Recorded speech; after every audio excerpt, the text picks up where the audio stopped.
You're listening to the Staffroom Podcast with Chey and Pav. We talk casually yet poignantly about the most relevant topics in teaching today. So come on and chat with us because we love to engage in great conversation.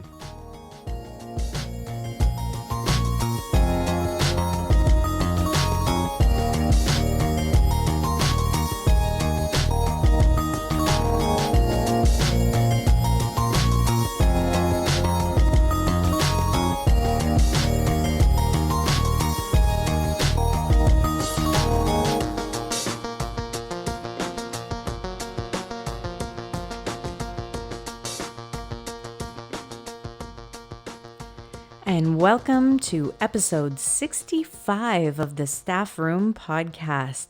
Today we're talking about getting creative with the curriculum document in our lessons. There's a lot to talk about with this topic. It's something a little bit different, but something we've been exploring a little bit more recently. So I'm looking forward to where this conversation is going to go today. But before we can have any sort of conversations, we have to introduce ourselves. My name is Pav, hashtag WonderWomanWander, and I'm sitting right next to my co-host, and he usually introduces himself. And now, the starting lineup for the Staffroom Podcast. At 6'3" guard from Carleton University, number 6, Chey, the Hurricane Cheney.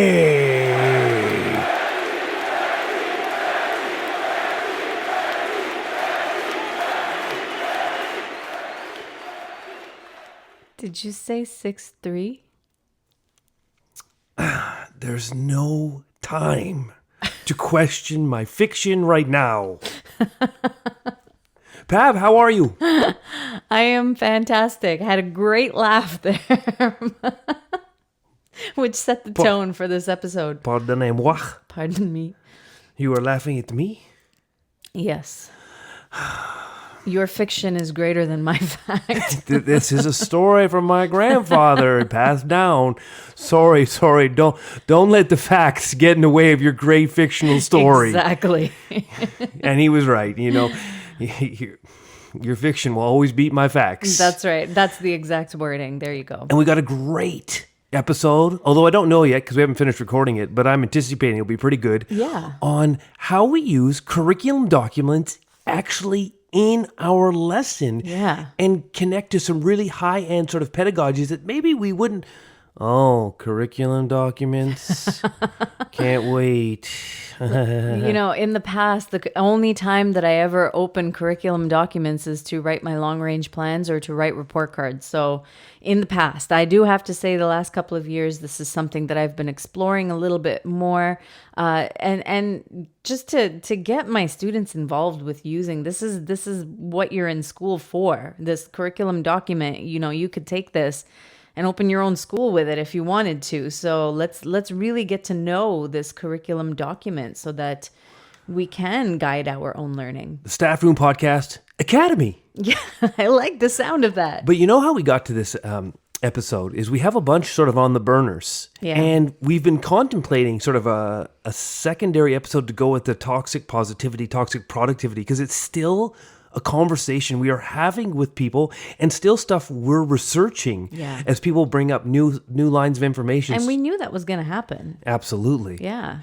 But in this particular case, we were inspired by an incident in my class. Mm-hmm. So my class has been, we've just been ascending now to the end of sort of our big writing activity in the room. We're getting ready for some writing conferences. And we were just going over some of the expectations.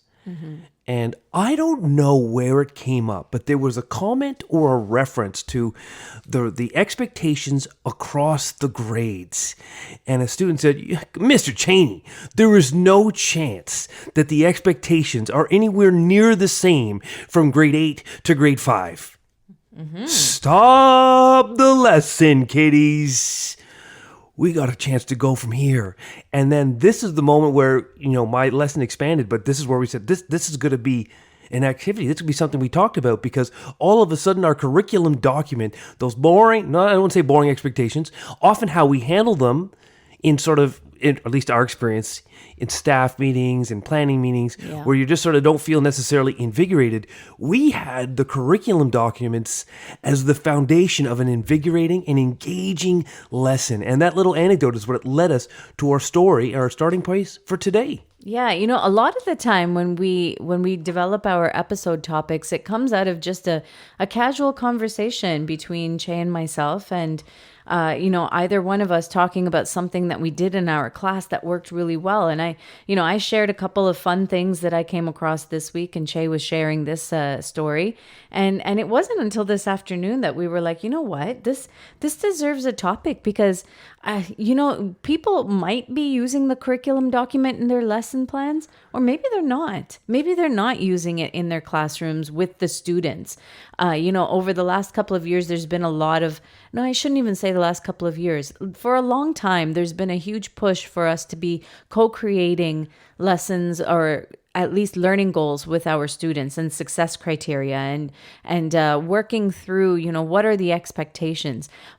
But we often lay those expectations out for the students, and we develop the learning goals and success criteria together, right? We already have an idea of what we're going to be reporting on, or what we're going to be developing the lesson for. And then we have, the students sort of develop the goals with us and the success criteria, how can we be successful at this task?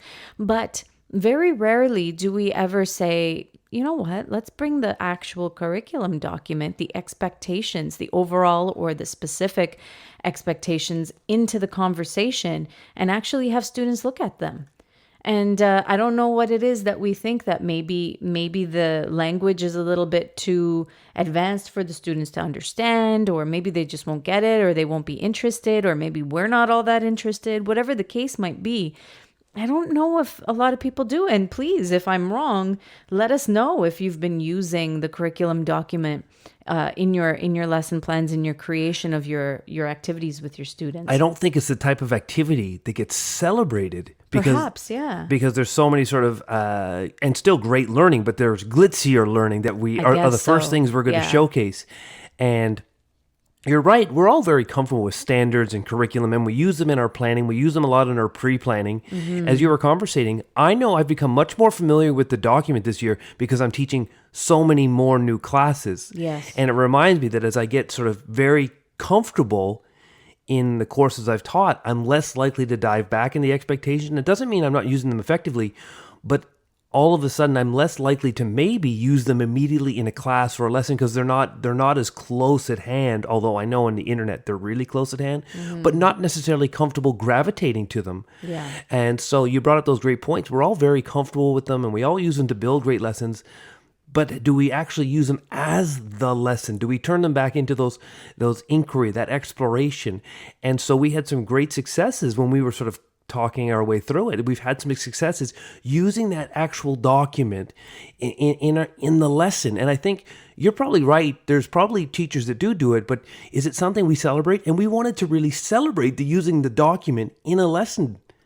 If you do anything else, this is a real opportunity for students to take ownership. And I know that there's a little bit of a lag time with the way that this might work, because when we select which curriculum expectations or standards we want to really focus on in a term or in a semester or a block, or a particular unit, we've already decided what those are going to be.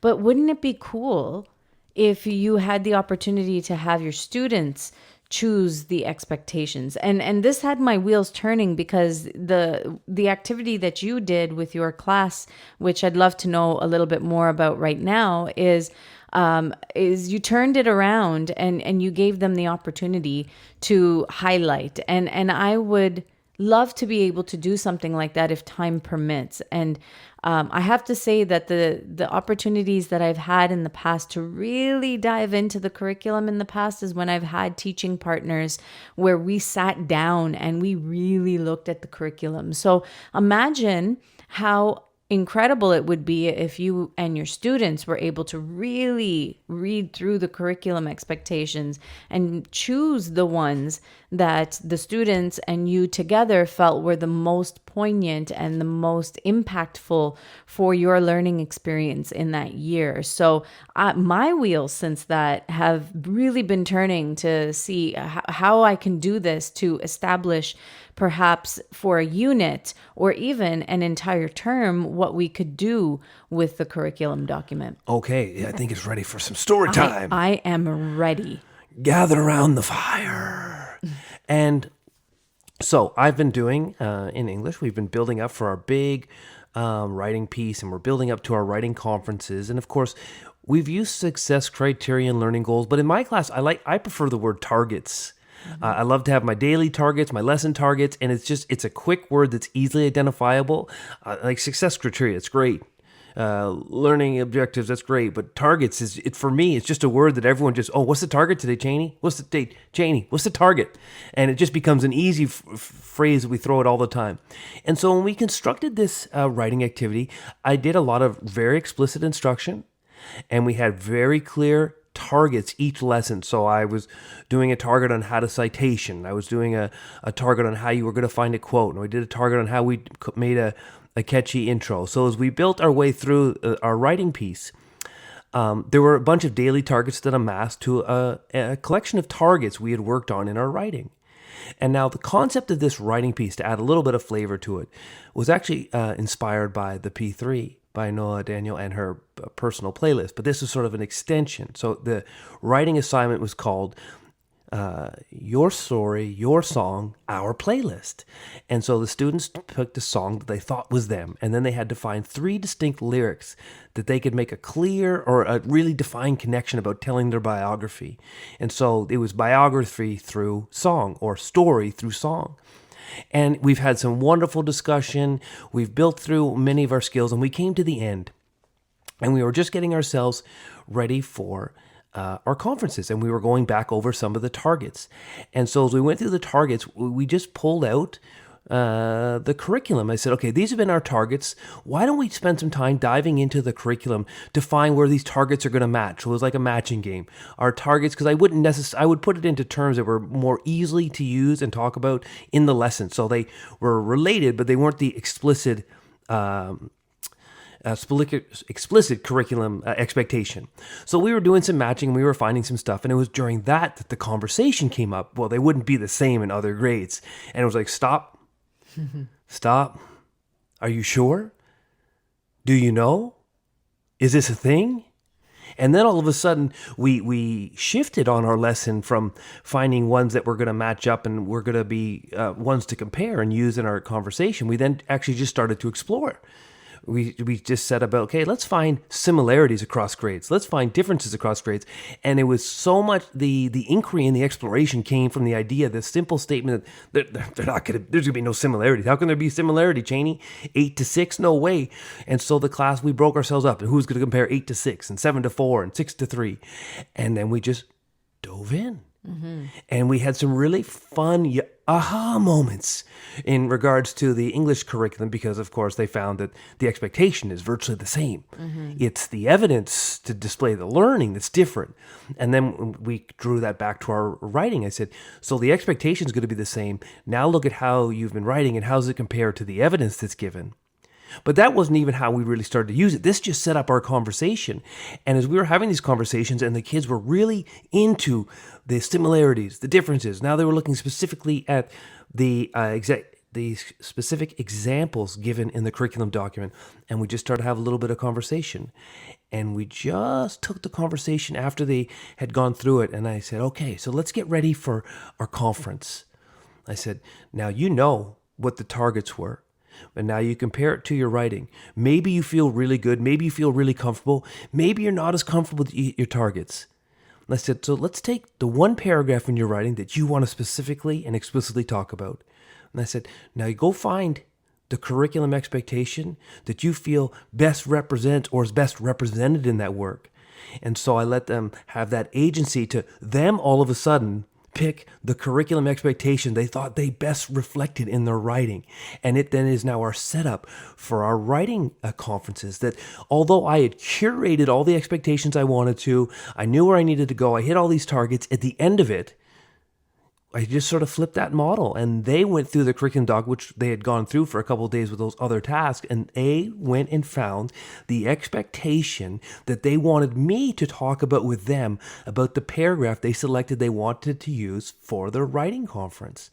And we had flipped the curriculum document, and the curriculum document then became central to sort of culminating and setting ourselves up for our writing conference. And it alleviated some of the stress and the stigma, because all of a sudden it wasn't what is Cheney going to catch me? Did I do the expectations right? The targets right? Did we hit all the way through?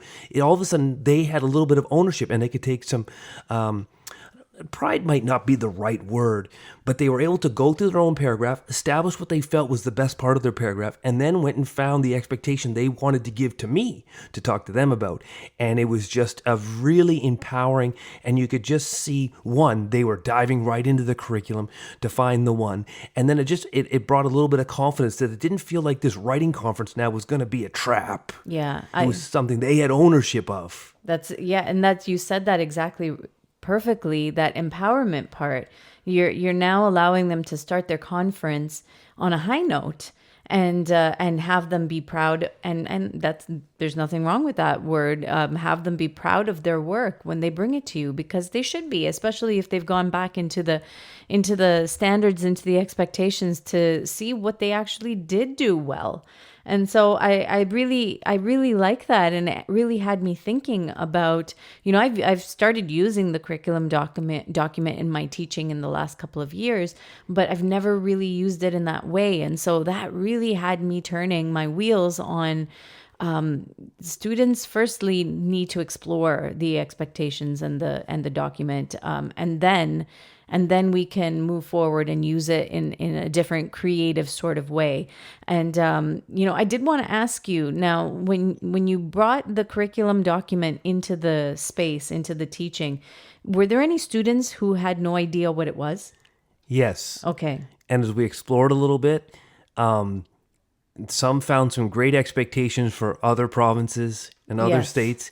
And as we were looking for it, I had it scaffolded, so I knew I could drop it in the Google Classroom at first, but we just did go for just pure exploration. And something like that reminds you as a teacher, maybe when you get up to the middle grades, that we can take assumptions of what school students know, or sometimes in this sort of tech age, we think they're going to be able to find something immediately because it's so easy to find, but it's so easy to find when you've been teaching for 20 years, you know what you're looking for. Right. And so when you say expectations and curriculum, and even if they're looking up expectations, grade 8, they don't necessarily end in the right spot. And it's just a reminder that our students aren't used to looking through the document. And even being aware that every province has a different set of curriculum expectations and documents. And so I remember last year, or maybe it was the year before, I had put up the unit expectations for a particular science unit. And we were just starting a particular unit. And I had put up, what are we covering in this unit, and what are the expectations that align with all of the lessons that we're going to be doing.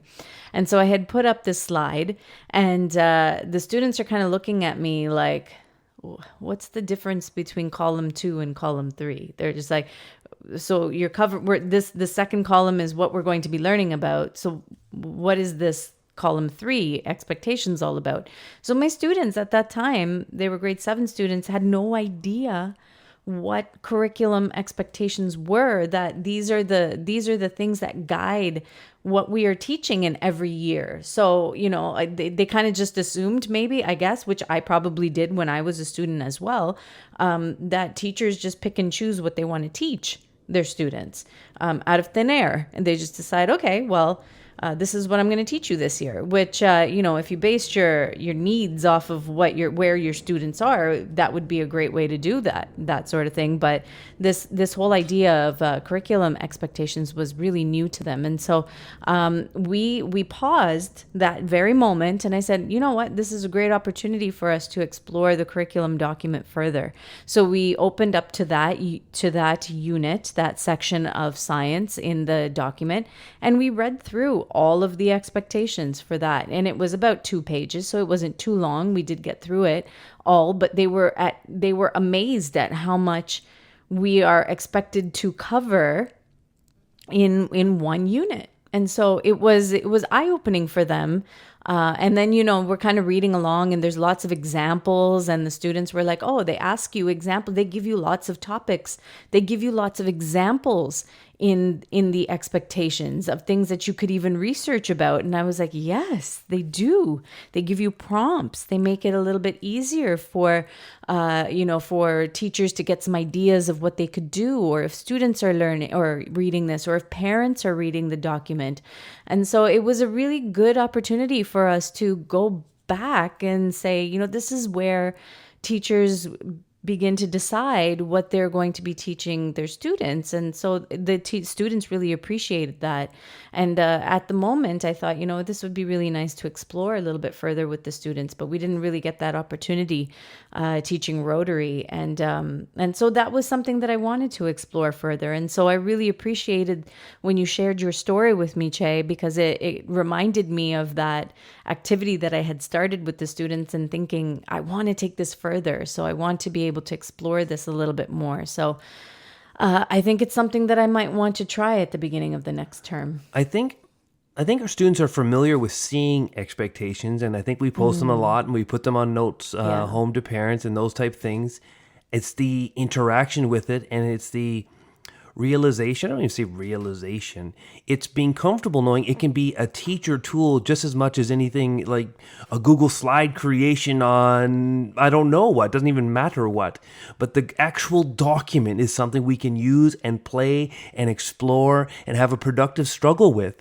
It doesn't necessarily have to be a really fun math word problem that we might associate with setting ourselves up for productive struggle. We can take that document that I think becomes an item that we consume all the time, and we see often, but we don't necessarily engage with it. We don't interact with it. We don't create with it. And then we don't spin it to give agency to our students, to use it for them to come back. And I know that there'll be other ones in our writing that I'll have to curate back to, but I'm not worried about it per se. This is going to be a great setup for our writing conference, and I even have some ideas on how I'll redirect back to some expectations I'll want to cover. I have this idea, now that I've seen the ones they've all picked, sort of where it almost becomes like a diagnostic assessment, in the sense that now I see collectively where my class feels comfortable about their writing, and I can pivot. That word. That's the word of the decade. I can now, I don't even want to say fill the gap. I just know where I can shift to, because and my diagnostic assessment would be, well, no one seemed to want to talk about these expectations, so I, as the teacher, can feel that I want to redirect and go here. But it was just the idea that we've talked a lot about consumption versus interaction versus creation and engagement and exploration. And we had here was that the document could still be these things. When we sort of hear, oh, the curriculum expectations of the document, oh, the curriculum expectation. Oh, a staff meeting, bring the curriculum document. Yeah, it's going to be a lively one. Yeah, when you're asked to bring the document in. So, absolutely. And speaking of setups, I think we're ready for a 3 Enlightened Minutes setup. Oh, we have one this week? We do have one. Oh. We've always got one. I was sort of thinking I could do, like a pirate or something, but it's fine. If we ever, Chey, would you like to do a pirate impression? Well, it's kind of, but like not when we have a legit three Enlightened Minutes guest, then we just deliver. That's right. And Elisha's a bit of a pirate himself, isn't he? Shut up and go. like a teacher. Our 3 Enlightened Minutes guest today is Elijah Carvajal, and he is a 4th grade teacher in Albuquerque, New Mexico. And today he's going to be talking to us a little bit about self-care as a way of life, as a way of living, as a lifestyle choice, as opposed to mental health. And I really liked this conversation that he has with us today. So this was a really interesting listen, and I always appreciate, listening to Elijah. And he's got a new podcast out called "Shut Up and Teach." And so here is Elijah Carvajal with his 3 Enlightened Minutes.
And thank you, Elijah, for those 3 enlightened minutes. You know, Elijah, I can just add on to the list of people who can replace me.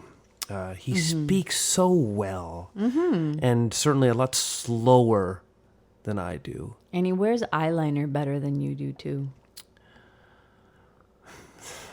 True. Yeah. True. Can't really contest that, I guess. Fair. That's fair. That's fine. But that was a great segment. So well articulated, the self-care and differentiating, that mental health day not necessarily being the same thing, and really ingraining it. It's not about taking 2 days to recharge and then burn yourself out again. It's exactly about that balance and embedding stuff in your lifestyle. And then, and as an extension, as our schools and our districts, we should be embedding that in our infrastructure as well for our teachers and our administrators. So let's get back to this really exciting episode on curriculum documents. But it is exciting because my wheels are turning, and any episode where my wheels are turning is a good one because I'm already thinking about Monday. And today is Friday, and I shouldn't be thinking about Monday on a Friday. Well, I'm not just all sports and volleyball and hockey. There's a little bit more to me. I know what you guys are always thinking. Oh, we could just listen to more Pav and less Chey. We'd get a lot more learning done. No, that's not true. Stop giving me so much credit. Don't be fooled by this here accent. I know a few things. I'm not just sitting in the gym all the time saying, shoot the ball. Shoot the ball. Can't score if you don't shoot. Adam knew that reference. Let's get back. Yes. And I think we're not trying to, the assumption isn't that people aren't using the curriculum documents. We know they're foundational. Yeah.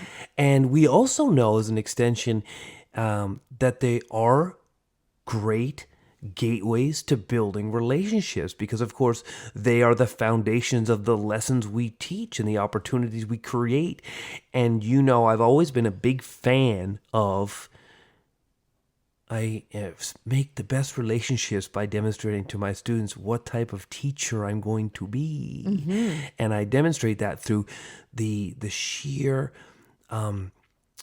commitment to the learning opportunities. That's the greatest way and the easiest way for me to forge a legitimately authentic relationship, is to show them what type of teacher I'm going to be, what type of learning I want in this space, how much of an advocate am I going to be, how much am I going to ensure a safe and brave space, and until the space is safe, how much work am I going to do to make sure of it. And through our curriculum gives us so many gateways to teaching these things, whether it be the math curriculum or history curriculum or the English curriculum. And we always embed those things. But I think the point we sort of wanted to get to today is that the curriculum doesn't need to be a standalone piece that sort of is at the front of the lesson or it sits on the wall. It's something we can interact with, not merely consume. And in the particular example I had this week was that we could be creative with that document in the sense of ownership. We could be empowered, we could have inquiry, we could have exploration, and a simple question from a student sparked we're going to dive into this document. And questioning is such a powerful way of learning. And so the one question or statement from my student, Cheney, there's no way the grade 8 expectations are going to be the same as the grade 6. That's it. That's it. We shifted from there. So yeah, I think that's sort of our key takeaway. And it's not that it's necessarily cutting edge, but as two teachers, we've had some really good experiences connecting and diving and making the curriculum a piece of exploration in our class, more so than, say, cemented in brick or painted on the wall as untouchable. Yeah. And it's that interaction that's really got me thinking about what I'm going to do with my class. It's been the same thing. We've never really interacted with the document. And so now I'm thinking about, the curriculum document offers a lot of prompts, for every unit, for every overall expectation, for some specific expectations. There are a lot of sample questions in there. There are a lot of writing prompts provided. There are a lot of inquiry prompts that are provided for social studies, for science, for visual arts.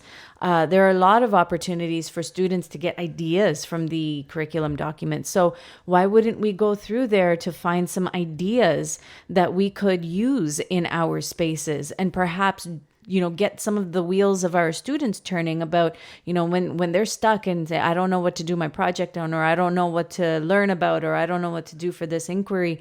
There's ideas in the document, so we can definitely interact that way. You asked that great question early on. Like the assumption that students could find their way to the document was no.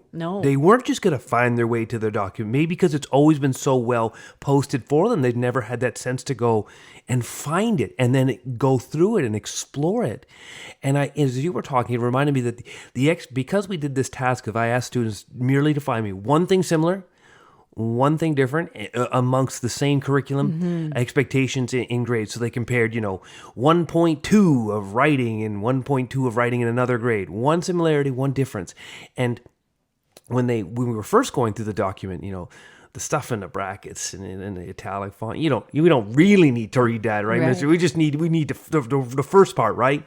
Like, well, you go through that document how you like, but at the end, the expectation wasn't so much. The expectation was there. It was what's in the bracket. What are the prompts? What are the examples? What's the meat of the expectation that had those students thinking and going through? And sort of as you talked about that, I know I've rediscovered and been much more engaging with the documents, also because I'm teaching so many new strands. And then that had me go back into the LA document where I probably, because I've been so comfortable with it, because the secret's out, that's actually what my teachable is and what my special is adolescent reading. That's my specialist. Except I just read audiobooks.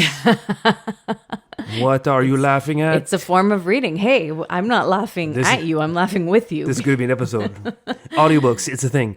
Yeah. And so in that regard, I think I had become, I wouldn't even say static. I think I was using my expectations as those standalone pieces. And I wasn't interacting with them as much because I was so comfortable with them.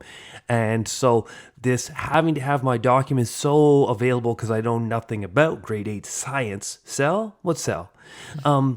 The LA document was right there. And so we had this really rich learning, and it connected to so many of the great pedagogies we've talked about. This document activity was all about inquiry, exploration, discovery, and agency. And then it became a really great way to get students to learn to poignantly self-assess their work. Because it wasn't just, it's good, Mr. Cheney, it's good. Yeah. It's not so good, Mr. Cheney. Now they could tell me why. And they could take the ownership of it. Because when I was asking students to pick something, like, well, Mr. Cheney, you don't really want me to pick something I'm good at, right? Like you want me to pick something to work on? And they're like, no, Find something that you feel really good about that matches and highlights the best part of your work. In our conference, because it's not some performative task, we'll work this out as we talk, and we'll send our way there through great conversation, but starting on students being able to self-identify the strength of their writing direct from the curriculum document in which they had explored. Yeah, that's powerful. I'm just out of breath. That's why I had nothing else to say. Nothing else to say. You said all of that in one breath. Well, I was going to do a gym guy, and then I flipped to pirate. You pirate gym guy? Pirate gym. Oh, you got to work on that. Ooh, challenge for next week. That's right. I think we've had a great episode, and we've covered a lot of things here, and we've covered a lot of topics. I've covered a lot of ways that we could even potentially going forward try and attack this curriculum document and be able to bring it to our students to interact better with. So I really enjoyed this conversation, and any conversation that leaves me thinking about what I'm going to be doing next with my students, I think is a really great one for me. So hopefully you've got some of those thoughts in your head as a listener as well. Yeah, and if you've listened and you've enjoyed and you're ahead of this learning curve than we are, please share. We love those dialogue. We love that interaction in the Twitter space or the email space or anywhere. We love to converse because we're not experts. No. We're just two middle school teachers that love to share what we've been doing, what we've been studying at the end of every week. If you like the way we sound, leave a 15-star review on Apple, even though they'll tell you can only do 5. But more important than that, actually share us with a friend. Tell a friend, hey, these two guys, well, guy and girl, with this Chey and Pav crew, they're kind of fun. And they give you a few nuggets here or there. Sometimes you get a few nuggets. So let's wrap this up. We are Codebreaker ambassadors. Check out Codebreaker for some incredible books that are available and some really great educators that are involved. And if you have a story and a book idea, go reach see out. Codebreaker. We are also with Teach Better. We are on the podcast network, so go ahead and check out the Teach Better team and all that they have to offer. Lots and lots of material there, and we are there as on their podcast network. You can also find us with Voice Head Radio. Not only are we always listening to Voice Ed Radio, but we have a show on Sunday evenings called The Drive from 8:30 p.m. Eastern Time to 10 p.m. Eastern Time Sunday evenings. So please check us out on Voice Ed Radio. And of course, we have one more place you can find us with School Rubric on our Tuesday night live stream show called Office Hours. Our next broadcast, our next live stream is going to be on December 22nd, and then we take a little bit of a break, and then in the new year we will be back weekly on Tuesday evenings at 8 p.m.